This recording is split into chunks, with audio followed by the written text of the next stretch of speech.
মথার উগ্র টাইগার বিধায়কের শরিক ধর্মবিরোধী বার্তার জের প্রধান শরিক দলের মন্ত্রীর পাল্টা তুচ্ছ-তাচ্ছিল্য তিরস্কার। টাইগারের দাঁত ভেঙে গেছে, টাইগারের উপরেও মহা টাইগার আছে বলে কারো নাম উল্লেখ না করে কার্যত মথার বিধায়ককে কটাক্ষ করলেন মন্ত্রী বিকাশ দেববর্মা। এডিসিতে এবার আমরাই সরকার গড়ব বলে মন্ত্রীর স্পষ্ট বার্তা।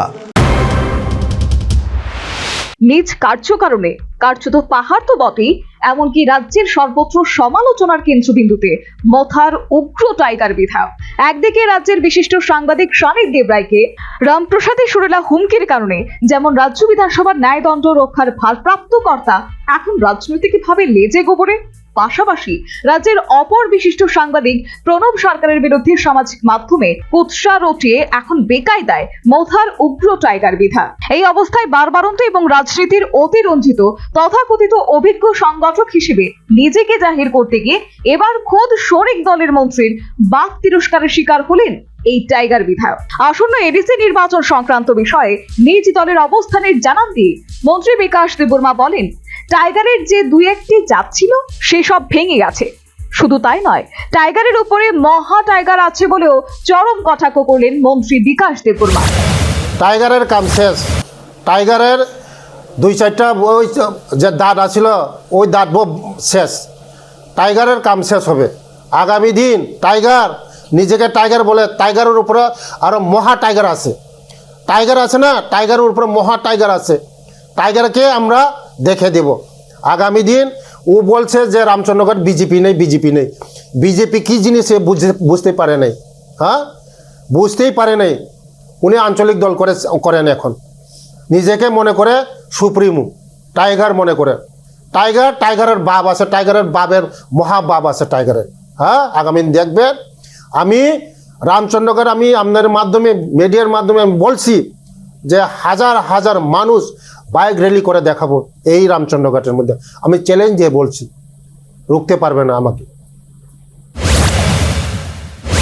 এডিসি নির্বাচনের জন্য বিজেপি প্রস্তুত, সে কথা জানিয়ে মুখ্যমন্ত্রী মানিক সাহার নেতৃত্বে এবার এডিসিতে আমরাই সরকার গঠন করব বলেও স্পষ্ট জানিয়ে দিলেন বিকাশ দেববর্মা। আমাদের বিজেপির সংগঠন যথেষ্ট মজবুত আছে এবং বুথ স্তর পর্যন্ত আমাদের সংগঠন আছে। বুথ স্তর, শক্তি কেন্দ্র, মণ্ডল, ডিস্ট্রিক্ট, স্টেট, মোর্চা, বিভিন্ন মোর্চা, আমাদের সংগঠন সব মজবুত আছে। প্রত্যেক বুথ আমাদের বুথ কমিটি আছে। আমাদের সংগঠন এডিসি নির্বাচনকে লড়ার জন্য যথেষ্ট শক্তি আছে। আমাদের যে দিল্লি সিদ্ধান্ত যেটা নেওয়া হবে এটাই আমরা মানব। দিল্লি যেটা সিদ্ধান্ত করবে এটাই আমাদের মানা হবে। আমরা আগামী দিন এডিসি নির্বাচনের জন্য আমরা প্রস্তুত হয়েছি। আমরাও মাঠে ময়দানে নেমেছি। আমাদের রাজ্যের জনপ্রিয় মুখ্যমন্ত্রীর নেতৃত্বে আগামী দিন আমরা 2026 এডিসি নির্বাচন হবে। এই নির্বাচনে আমরা শুধু সময়ের অপেক্ষা, আমরাই সরকার গঠন করব। আপনারা শুধু দেখবেন, কথা কাজে লাগবে। রাজ্যের বিশিষ্ট সাংবাদিক শানিত দেবরায়কে রামপ্রসাদী সুরেলা হুমকি দিয়ে রাজ্য বিধানসভার ন্যায়দণ্ডের ভারপ্রাপ্ত রক্ষাকর্তা কার্যত এখন সমঝোতার পথ খুঁজবেন বলে খবর। কারণ সামনেই বিধানসভা অধিবেশন, কি হতে আবার কি হয়ে যায়। সুতরাং এখন সমাধানের পথের সন্ধানে ন্যায়দণ্ডের ভারপ্রাপ্ত কর্তা। এর মধ্যেই মথার উগ্র টাইগার বিধায়কের শরিক ধর্ম বিরোধী বার্তার জেরে প্রধান শরিক দলের মন্ত্রীর পাল্টা তিরস্কারের শিকার হলেন মথার উগ্র টাইগার বিধায়ক। টাইগারের দাঁত ভেঙে গেছে, টাইগারের ওপরেও মহা টাইগার আছে বলে কারো নাম উল্লেখ না করে কার্যত মথার বিধায়ককে তির্যক তিরস্কার কটাক্ষ করলেন মন্ত্রী বিকাশ দেববর্মা।